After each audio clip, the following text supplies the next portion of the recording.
Well, I've dedicated time every night this week on the shocking realisation that Australians will be sent power bills next year which will be 35% more expensive than they are now. And currently, they've spiked up on average by 15% since the beginning of the year. So that's effectively not 35%, that's a 50% whack in 2023.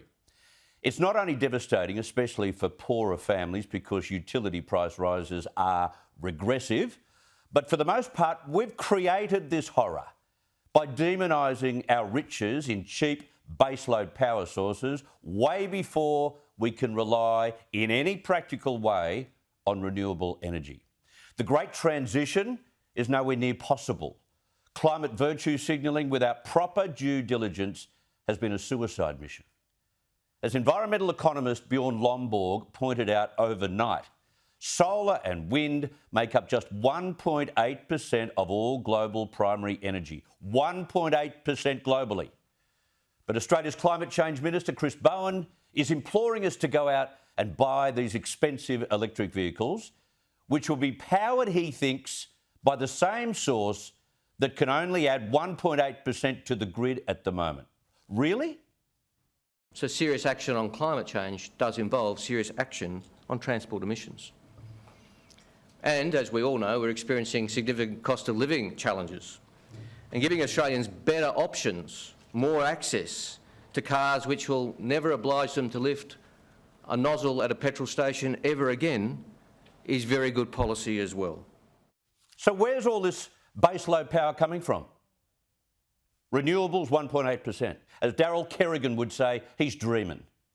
And for a country our size in particular, EVs will always have limited appeal and practicality. And for those outside of cities in particular, those watching from the bush, you'd know this, they'll be almost entirely impractical.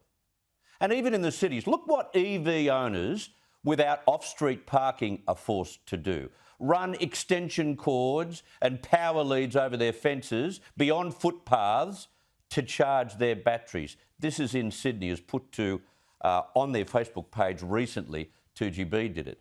In Melbourne today, an even greater farce has been uncovered as Brighton residents battle over the rationing of power. Yes, power rationing. No, it's not World War II. A flyer has gone out from 4 EV owners demanding that power needs to be rationed in their street because they're struggling to charge their electric cars, the poor diddums. The Herald Sun reported that the owners are suggesting a power roster be introduced and residents also avoid using air conditioners, washers and dryers. Is this 2022? And get this, they wrote, the small sacrifice today will help put an end to global warming. No, it won't, you numbskulls. We emit more CO2 making these cars and their batteries than when we make petrol cars. And the former chief scientist, and this is the main point, has even admitted that if we stopped all CO2 emissions tomorrow, we would make an infinitesimal difference to the temperature of the planet.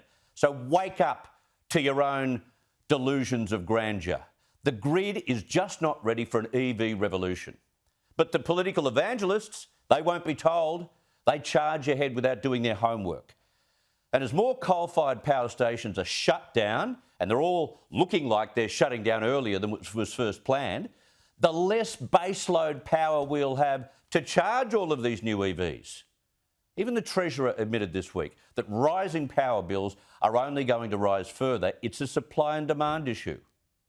Treasury's current expectation is that a bigger and bigger part of this inflation problem over time will be what happens with power prices.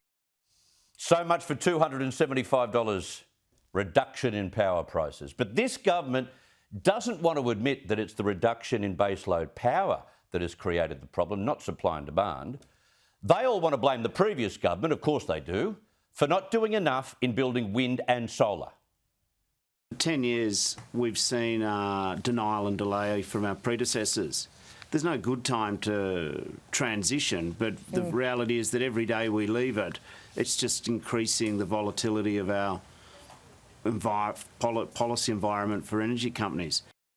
A total misnomer. If we had more windmills and solar farms, we'd be fine, he reckons. Well, that's just garbage for a number of reasons. Wind and solar make small contributions to our grid. Renewable power requires a whole new network of transmission lines to be installed.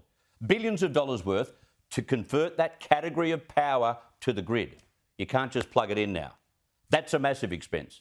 And the idea that Australia has not done enough to fund wind and solar in recent years is just plain wrong. I'll show you why. And Senator Matt Canavan, I thank you for this, Matt. He illustrated today on social media, using the Clean Energy Regulator's own graph, that Australia has invested more into wind and solar per capita than any other country in the world. We're number one.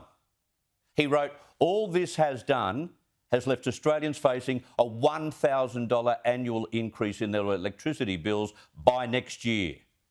Oh joy. He's right. Shorten, Chalmers and Bowen are wrong.